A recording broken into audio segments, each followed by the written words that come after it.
There are people who can sit in a room full of conversation and still feel completely alone inside their own heads. Not because something is wrong with them, not because they're checked out or indifferent, but because their minds are somewhere else entirely, turning over an idea, tracing the edge of a memory, following a thread of thought that no one around them can see. And then there are the others, the ones who move through a conversation the way water moves through a crack in stone, fast, natural, unquestioning. They respond without hesitation. They don't need to find the perfect word. They say something, laugh, move on, and never look back. These two kinds of people can occupy the same space, share the same lives, even love each other deeply, and still experience reality in ways that are almost incomprehensibly different from each other. One is always arriving. The other is always already somewhere ahead, somewhere deeper, somewhere most people don't even know exists. What separates them isn't intelligence in the way we usually measure it. It isn't education or effort or discipline. It's something more fundamental. Something that runs beneath the surface of how a mind organizes its relationship to the world. And once you understand what that thing actually is, not as a romantic idea but as a real documented pattern in how certain brains process experience, it changes the way you see yourself and everyone around you. This is the psychology of the deep thinker. And I want to ask you something before we go any further. When you sit with a thought, do you tend to follow it down, or do you tend to let it go? Because how you answer that question might tell you more about yourself than you expect. If what we explore here connects with something you recognize in yourself, consider subscribing and leaving a comment. I want to know which kind of thinker you are, or whether you feel like you move between both. That single piece of information shapes everything we're about to get into. Let's start where almost no one does. Not with the visible behavior, the quiet personality, the tendency to overthink, the love of solitude, but with the cognitive architecture underneath all of that. Because deep thinking isn't just a habit. According to research in cognitive psychology, it appears to reflect a stable, measurable difference in how certain minds process incoming information. There's a concept called elaborative processing. It refers to the tendency to connect new information to existing knowledge rather than treating it as an isolated data point. Most minds engage in this occasionally. Deep thinkers appear to do it automatically and constantly. When you tell someone who thinks deeply about something you said last week, they're not just filing that sentence, they're connecting it to what they already understand about you, about the situation, about human behavior in general. They're cross-referencing it against their existing mental framework. They're already asking what it means, what it implies, what they might have missed. This isn't a choice. It happens before they decide to let it happen. And this is one of the most important things to understand about deep thinkers. The process often precedes the intention. Their mind is already 3 steps into analysis before they've consciously decided to analyze anything. That's not overthinking as a bad habit. That's a cognitive style, a default mode of engagement with reality. And the research on this is genuinely interesting. Studies in personality psychology, particularly around the trait known as openness to experience, suggest that individuals who score high on this dimension don't just tolerate complexity, they're drawn to it. They find ambiguous situations more interesting, not more threatening. They're more likely to explore multiple possible interpretations before committing to one. They experience something closer to intellectual pleasure when they encounter a problem that resists easy answers, which explains something that often confuses the people around them. A deep thinker faced with a difficult question doesn't necessarily experience it as stressful. They might experience it as engaging, while someone else in the same conversation is getting frustrated by the absence of a clean resolution. The deep thinker is finding the tension itself interesting. That difference in orientation, toward complexity rather than away from it, shapes almost everything else about how they move through life. But here's where it starts to get genuinely strange, because that same orientation, that pull toward depth and complexity, doesn't just affect how they think about ideas, it affects how they process emotions. And this is the part that most people, including deep thinkers themselves, rarely understand clearly. There's a phenomenon that psychologists describe as affective elaboration. The same impulse that causes deep thinkers to pursue layers of meaning in ideas also causes them to pursue layers of meaning in feelings. A moment of sadness doesn't stay as sadness. It becomes a question. Why am I feeling this? What does this sadness tell me about what I value? What earlier experience is this connected to? Is this feeling proportionate to what's actually happening, or is it pointing somewhere else? This is why deep thinkers so often appear to carry emotions for longer than other people. It's not that they feel more intensely in a simple quantitative sense. It's that they process feelings rather than release them. They turn emotions into data, and data, unlike a passing feeling, stays in the system. It gets stored, it gets revisited, it accumulates into a kind of emotional library that shapes how they interpret everything that comes after. This also explains why deep thinkers tend to be slow to form strong opinions about people and fast to revise them when new information appears. They're holding more data. They're aware of more variables. They know that first impressions are constructed, not received, so they wait. They observe. They let the picture fill in before they commit to what they think they're seeing. Now pause here for a second, because this has a specific implication that I think is often missed when people talk about deep thinking. The stereotype is that deep thinkers are introverts. Quiet, reserved, solitary, and many of them are. But the introversion, where it exists, is usually a consequence of the cognitive style rather than the cause. It takes significantly more energy to process the world this elaborately than it does to process it more lightly. Social interaction for a deep thinker isn't just interaction, it's data collection, pattern recognition, emotional calibration, real-time analysis, and post-processing, all running simultaneously. That's exhausting in a way that isn't about shyness, it's about cognitive load. Research in cognitive neuroscience points to something relevant here. The default mode network, a set of brain regions active during internal thought, reflection, and self-referential processing, shows different activation patterns in people who score high on reflective thinking. This network is more engaged in moments of introspection, imagination, and what researchers sometimes call mental time travel, the ability to move through past memory and future projection without actually moving through time. In deep thinkers, this network appears to be particularly active, particularly well integrated with regions associated with emotional memory and abstract reasoning. Which means when a deep thinker appears to be doing nothing, they're often doing quite a lot. They're running simulations, testing possibilities, revisiting experiences not out of regret, but out of something closer to scientific curiosity, trying to understand what actually happened beneath the surface of what appeared to happen. And here is where the picture starts to turn uncomfortable, because this same capacity, this ability to think backward and forward and sideways through experience, is also what makes deep thinkers vulnerable to a particular kind of suffering that doesn't get talked about clearly. It's not depression and it's not anxiety in the clinical sense. It's something more like the loneliness of comprehension. When you habitually see beneath the surface of things, you start to notice things you can't unknow. You see the gap between what people say and what they mean. You notice the small ways that people perform versions of themselves without realizing they're performing. You observe the structures that hold social dynamics together and recognize that most of them are agreements nobody made consciously. You see the fragility underneath the confidence, the doubt underneath the certainty. And then you're at a dinner table with people you care about, and you're watching all of this happen in real time, and nobody else seems to notice, and you can't quite explain what you're seeing without sounding like you're diagnosing everyone or making things more serious than they need to be. So you stay quiet, you smile, you participate in the surface of the conversation while your mind is 3 layers below it. That's not coldness, that's not superiority, it's isolation, the particular kind that comes from seeing things you weren't necessarily trying to see and having no good way to share them. Research on what's sometimes called the curse of knowledge touches on this indirectly. Once you understand something deeply, it becomes genuinely difficult to remember what it was like not to understand it. Deep thinkers experience a version of this in almost every conversation.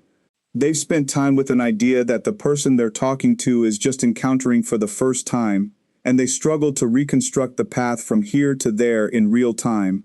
So they either over-explain, which feels condescending, or they compress the explanation so much that it loses the thing that made it meaningful. Neither works, and they know that, and they go quiet. There's another dimension of this that I find genuinely fascinating, and it connects to something researchers have studied under the label of need for cognition. This refers to the intrinsic motivation to engage in effortful thinking, not because a problem requires it, but because thinking itself is inherently rewarding.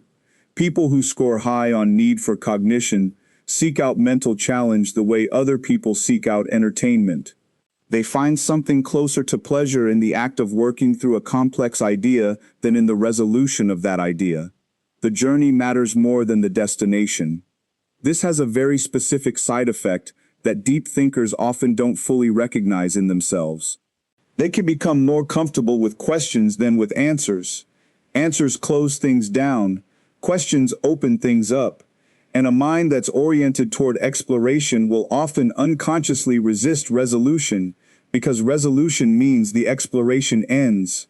This is part of why deep thinkers sometimes seem indecisive to other people.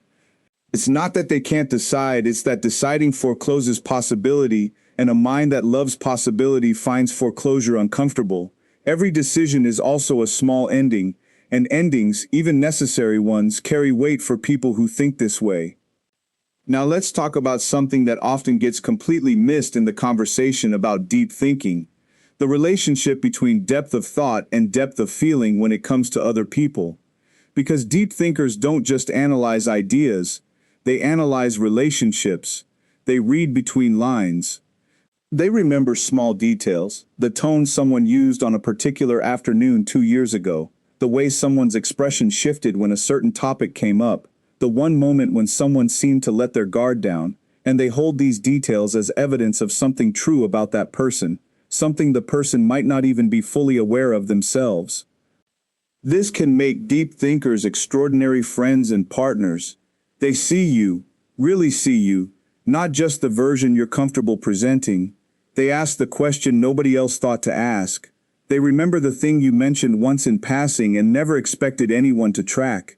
They notice when you're off, even when you're doing a convincing job of appearing fine. But it can also create enormous tension, because being truly seen is uncomfortable for most people. We construct surfaces for a reason. We present curated versions of ourselves because full exposure feels dangerous. And when someone keeps seeing through the curation without being asked to, it can feel threatening even when it's offered in love. Deep thinkers sometimes lose relationships not because they care too little, but because they see too much, and the people they love can't always bear being known that completely. There's something else worth naming here: the way deep thinkers experience time. Not psychologically in a clinical sense, but in terms of how they relate to past and future within present experience. Because the default mode network we discussed earlier is intimately connected to memory consolidation and future projection. Deep thinkers tend to live in an expanded present, one that includes the near past and the near future as active presences rather than background noise. This is why a deep thinker can be sitting in a moment that is objectively fine, pleasant even, and still feel the shadow of something that happened a year ago, or feel the weight of a decision they'll have to make 6 months from now. It's not anxiety, it's temporal thickness. The present moment has more in it for them than it does for people who process experience more lightly. They're not escaping the present by thinking about the past.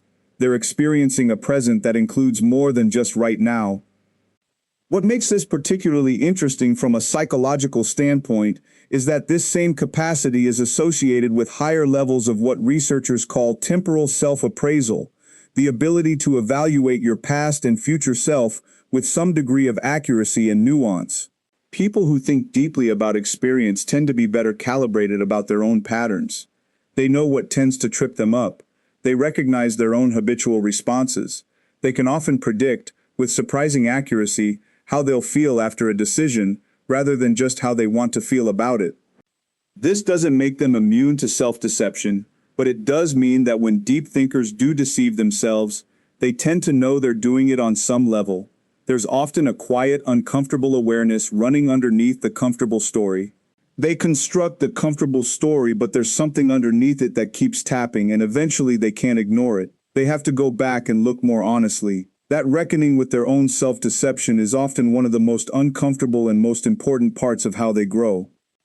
Let me now bring up something that almost never comes up in conversations about deep thinking, and that I think is one of the most genuinely useful insights in this whole territory. Deep thinking carries a specific risk that isn't overthinking in the popular sense. It's something that cognitive researchers sometimes call analysis paralysis in its extreme form, but in its subtler expression, it looks more like conceptual perfectionism. Because when you're capable of seeing enormous complexity in any situation, you're also capable of generating enormous numbers of objections to any single interpretation. You can always find a reason why your conclusion might be wrong. You can always identify a variable you haven't accounted for. You can always construct one more alternative explanation. And the more sophisticated your thinking, the more sophisticated your ability to generate doubt about that thinking. This can create a kind of chronic tentativeness in deep thinkers that looks from the outside like uncertainty about themselves, but it's actually something different. It's intellectual honesty pushed to a degree that begins to work against its own purpose. The same rigor that makes deep thinkers accurate also makes them slow to commit to their own best understanding. They hold their conclusions loosely, sometimes too loosely. They revise not because they were wrong, but because they can always imagine being wrong, and the imagination is almost as compelling as the evidence. The healthiest deep thinkers learn to distinguish between genuine uncertainty and habitual doubt. They learn to recognize when they're still genuinely investigating and when they've actually reached a conclusion and are just afraid to own it. That distinction between living in a real question and hiding in a fake one is one of the more important ones they ever make. And while we're on the subject of what healthy deep thinking looks like, there's a particular quality I want to name directly: the capacity for what might be called grounded wonder. Because deep thinking in its most functional form isn't just analytical. It isn't just the mind drilling down into complexity looking for bedrock. It also has an expansive dimension, a genuine openness to being surprised, to encountering something that doesn't fit the existing framework, to discovering that the map was wrong in some fundamental way. The deep thinkers who seem most alive, most genuinely engaged with their own experience and with the people around them, are the ones who have kept this quality intact alongside all the analysis. They think deeply, but they also receive deeply. They're not just processing the world, they're genuinely interested in it. There's a difference between a mind that analyzes everything because it's looking for confirmation and a mind that analyzes everything because it's genuinely curious what's there. The first kind eventually closes, the second kind keeps opening. Research on what psychologists call intellectual humility points in this direction. People with high intellectual humility, who recognize the limits of their own knowledge and remain genuinely open to updating, tend to experience greater life satisfaction and stronger relationships than people who are cognitively sophisticated but overconfident in their own conclusions. The combination of depth and humility is rare, but when it's present, it produces something recognizably different from either depth or humility alone. There's one more dimension of this I want to explore, and it's the one that I think connects most directly to the question of what deep thinking is actually for. Not as a psychological trait to be understood, but as a capacity to be used. Because deep thinkers, for all the complexity of their inner experience, often struggle to articulate what they're actually doing with all that thinking. They process, they reflect, they observe. They feel the weight of things others let pass. But toward what end? What is all this elaboration and analysis, and temporal thickness, and effective complexity actually building toward? The answer, I think, is something like this. Deep thinkers are trying to get true, not smart, not impressive, not certain, true. They're looking for an accurate account of reality, of their own experience, of the people they love, of the situations they move through, that they can actually trust, because a mind that defaults to elaboration knows, at some level, that the first interpretation is usually incomplete. The first feeling is usually not the deepest one. The first story you tell yourself about why something happened is usually a convenience rather than an account.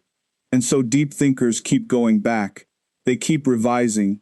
They keep asking, not because they're obsessive, but because they have a higher standard for what counts as actually understanding something.